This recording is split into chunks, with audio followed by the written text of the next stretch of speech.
Hello mango peoples, it's second day in Tanguar Haor and সকালবেলা ঘুম থেকে উঠে এরকম সুন্দর একটা ভিউ দেখেছি আমি। তো ঘুম থেকে উঠে এরকম সুন্দর পাহাড় দেখলে কার মন না ভালো থাকে বলুন তো। তো ঘুম থেকে উঠেই মন একদম ভালো হয়ে গেছে অ্যান্ড আমি অলমোস্ট 1-2 ঘন্টা এখানে বসে বসে পাহাড় দেখছি। আর পাহাড়গুলো হচ্ছে ইন্ডিয়ার সাইডে, আমাদের বাংলাদেশের সাইডে না। তো এটা ভেবে খুব আপসেট ছিলাম। খুব কাছাকাছি ওই পাশের পাহাড়গুলো দেখার সৌভাগ্য হওয়াতে আমার এবার খুব ইচ্ছা ভারতের মেঘালয় ঘুরে আসার। কজ মেঘালয়ের পাহাড়গুলো যে এত সুন্দর আমার আগে জানা ছিল না। আমি ভেবেছিলাম সিকিম অঞ্চল বা হচ্ছে আসামের দিকের পাহাড়গুলো শুধু সুন্দর, কিন্তু মেঘালয়ের পাহাড়গুলো যে এত সুন্দর সেটা আমার কল্পনার বাইরে ছিল। তো পুরোটা সকাল হচ্ছে আমি এই জানালার পাশে বসে বসে ওই পাশের ভিউ দেখতে দেখতেই পার করেছিলাম। তারপর এই তো ফ্রেশ হয়ে রেডি হয়ে রুফটপে চলে গিয়েছিলাম, কজ আমাদের খাবারটা ছাদেই সার্ভ করা হয়েছিল। তো সকালের খাবারে ছিল সিলেটের ফেমাস আখনি আর ডিম ভুনা। আখনিটা অন কাইন্ড অফ বিরিয়ানির মতোই ছিল, কিন্তু আমার কাছে এটা বিরিয়ানি থেকে বেশি ভালো লেগেছে। বাট খেতে অ্যাকচুয়ালি খুবই আমি ছিল। খাওয়া শেষ করে তারপর হচ্ছে চা খেলাম, আর চা বোটের চা আসলে অ্যাজ ইউজুয়াল খুব মজা ছিল। তারপর হচ্ছে সকালে নাস্তায় ফ্রুট স্ন্যাক্স হিসাবে আমাদের হচ্ছে এই আনারস দেওয়া হয়েছিল মশলা দিয়ে মাখিয়ে, এটা খুবই মজা ছিল। আর উইথ ভিউ, এটা খেতে আরো বেশি ভালো লাগছিল। তারপরে এই তো এটা খাওয়া শেষ করলাম। খাওয়া শেষ করে হচ্ছে আমরা গিয়েছিলাম ওয়াচ টাওয়ার। ওয়াচ টাওয়ারে আমরা গিয়ে পানি পেয়েছিলাম, অনেক পানি পেয়েছিলাম। তো অলমোস্ট সেখানে 1-2 ঘন্টা পানিতে থাকা হয়েছে আমাদের। আর সাঁতার না পারায় লাইফ জ্যাকেট নিয়েও হচ্ছে আমি এখানে একটা পানি টানি খেয়েছি আর কি, ডুব খেয়েছি। যাই হোক, এখান থেকে ওঠার পর হচ্ছে আমরা ফ্রেশ হয়ে শাওয়ার নিয়ে লাঞ্চে চলে গিয়েছিলাম, লাঞ্চ করতে আর কি। লাঞ্চে ছিল রোস্ট, আলু ভর্তা, সবজি, ডাল আর ট্যাংরা মাছের ঝোল। মাছের ঝোলটা এখানে আসলে খুবই ভালো ছিল, কজ একদম হাওরের টাটকা মাছ খাওয়া যাচ্ছিল। যাই হোক, তারপরে আমরা আমাদের লাঞ্চগুলো নিয়ে সুন্দর মতো বসে সুন্দর এই ভিউজ দেখতে দেখতে হচ্ছে আমাদের লাঞ্চটা শেষ করলাম। আর পানিতে ঝাপাঝাপি করার পর আসলে ক্ষুধা এমনিই বেড়ে যায়, সো তখন খেতে আরো একটু বেশি ভালো লাগতেছিল। আর এই যে বাঙালি তো আমরা, সো এই শাওয়ার নেওয়ার পর সবাই জামা কাপড় সব ছাদে এভাবে মেলে দিছিল। তারপর হচ্ছে বিকালে আবার আমরা রং চা খেলাম। রং চা খেয়ে আমরা বের হয়ে গিয়েছিলাম লাকমাছড়ার উদ্দেশ্যে। বোট থেকে নেমে আমরা বাইক রেন্ট নিয়েছিলাম লাকমাছড়া যাওয়ার জন্য। অ্যান্ড লাকমাছড়া যাওয়ার রাস্তাটা ভাই এত বেশি অ্যাডভেঞ্চারাস ছিল। আর এই রাস্তায় যে বাইক চালাতে পারবে সে পৃথিবীর যে কোনো প্রান্তে বাইক চালাতে পারবে। একটা অনেক বেশি দুর্গম একটা অঞ্চল ছিল। তারপর এই তো রাইড শেষ করে হচ্ছে আমরা লাকমাছড়ায় পৌঁছে গেলাম। লাকমাছড়ার এদিকটা হচ্ছে মানে এই জাস্ট ভূমি অঞ্চল বা সমতল ভূমিটা শুধু আমাদের ছিল, পাহাড় সাইডটা পুরোটা ইন্ডিয়ার। বাংলাদেশে নাকি খুব অল্প একটু পাহাড় অংশই পড়েছে। আর ওই পাশে মাইনিং হচ্ছিল, এখানে নাকি কয়লা পাওয়া গিয়েছে, তো ওইখানে যাওয়া যাচ্ছিল না মাইনিং এর জন্য। খুব একটা অল্প একটু জায়গায় হচ্ছে এখানে আমরা ঘুরতে পারছিলাম।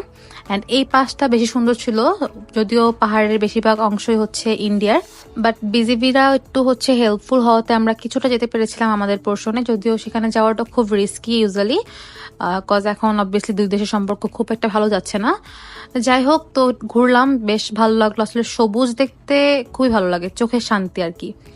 তো এখানে বেশ কিছুক্ষণ থাকার পর হচ্ছে আমরা আবার সেই বাইক নিয়ে ব্যাক করেছিলাম বোটের কাছাকাছি। সেখান থেকে গিয়েছিলাম নীলাদ্রি লেক। এখানেও সেম অবস্থা, নীলাদ্রি লেকে যাওয়ার রাস্তাটাও খুব দুর্গম ছিল। তো এই যে সিঁড়ি দিয়ে উপরে উঠলেই নীলাদ্রি লেকের ভিউ পাওয়া যায় আর কি। লেকের আশেপাশে পুরোটাই হচ্ছে গ্রিনারি ভিউ পাওয়া যায়। অ্যান্ড আমরা লেকও ঘুরেছিলাম, আমি হচ্ছে পরবর্তীতে সেই ক্লিপগুলো অ্যাড করে দিব।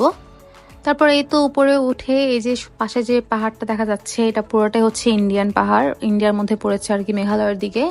তো আমি দাঁড়িয়ে এখান থেকে দেখছিলাম, এখান থেকে খুব ক্লিয়ার একটা ভিউ পাওয়া যাচ্ছিল পাহাড়গুলোর। আর এখান থেকে আসলে এত ভালো লাগছিল। আগে তো হচ্ছে পাহাড়গুলোর উপর মেঘ দেখা যাচ্ছে, আর এদিকেও পুরো গ্রিন হয়েছিল অ্যান্ড সব জায়গায় পানিতে টইটুম্বর ছিল। মানে এই সৌন্দর্য হচ্ছে বলে প্রকাশ করা যাবে না, এটা দেখতে হবে নিজের চোখে গিয়ে। তারপর হচ্ছে লেকটা ঘোরার জন্য আমরা নৌকা ভাড়া করেছিলাম, সেখানে আমরা পুরোটা লেক ঘুরে ঘুরে দেখেছি। অ্যান্ড লেক ঘোরার সময় পাহাড়গুলোর সৌন্দর্য আরো বেশি ভালোভাবে দেখা যাচ্ছিল, কজ আমরা খুব ক্লোজ দিয়েই পাহাড়ের গিয়েছিলাম। অ্যান্ড এই পাহাড়ের গায়ে খোদাই করে বাংলাদেশের নাম বাংলা লেখা ছিল, তার মানে এটা অনেক আগে খোদাই করা বোঝা যাচ্ছিল। আসলে চোখে যতটা সুন্দর দেখা যাচ্ছিল ক্যামেরা অতটা ক্যাপচার করা পসিবল না। আমি যদিও হচ্ছে ট্রাই করেছি পাহাড়ের সৌন্দর্যটা কিছুটা হলেও ক্যাপচার করার এই ভিডিওর মাধ্যমে। যেমন দেখুন, ওখানে পাহাড়গুলোর মাথার উপর একদম কি সুন্দর মেঘ জমে আছে। তারপর ওই পাহাড়ের গ্রিনারি গুলো আমার কাছে খুব বেশি ভালো লাগছিল। মানে আমার কাছে নর্মালি হচ্ছে এই পাশের তুলনায় ওই পাশের গ্রিনারি বেশি ভালো লাগছিল, ওই পাশের গ্রিনারিটা বেশি ছিল একটু। যাই হোক, খুব ভালো মতো ঘুরলাম, পাহাড় দেখলাম, পাহাড়গুলোর সৌন্দর্য উপভোগ করলাম।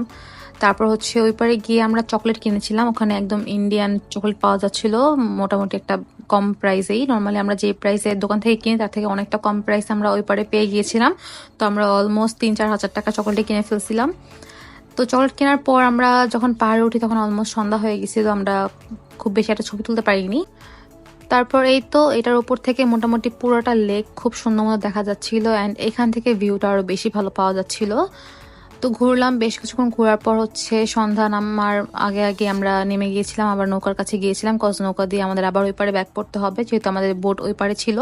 আর হ্যাঁ, আমাদের বোটের নাম আর ছবি এই ভিডিও শেষে আমি অ্যাড করে দিব। তারপর নেমে আমরা যখন বোটে উঠেছি তখন অলমোস্ট সন্ধ্যা হয়ে গেছে, অ্যান্ড এই যে ভারতের দিকে পাহাড়গুলোর রাস্তার লাইটগুলো অন করে দিছে, তখন দেখতে আরো বেশি ভালো লাগছিল যে ওদের পাহাড়ের মধ্যে কি সুন্দর লাইট জ্বলতেছে।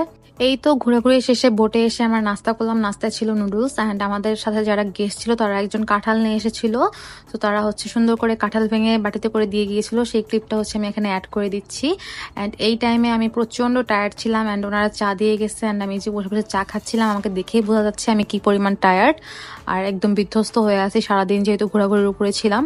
তো চা খেতে খেতে খেয়াল করলাম আজকে চায়ের সাথে সাথে বিস্কিট দেওয়া হয়েছে লেক্সাস। তো বাঙালি আর কি চায়ের সাথে বিস্কিট পেলে খুশি হয়ে যায়, সেটা আমি এখানে দেখাচ্ছিলাম। রাতের খাবারে ছিল ঢেঁড়স ভাজি, টমেটো চাটনি, বেগুন ভর্তা আর হাঁসের মাংস। সেদিন রাতে মাছ পাইনি হাওরের, তাই মাছের কোনো আইটেম করতে পারিনি।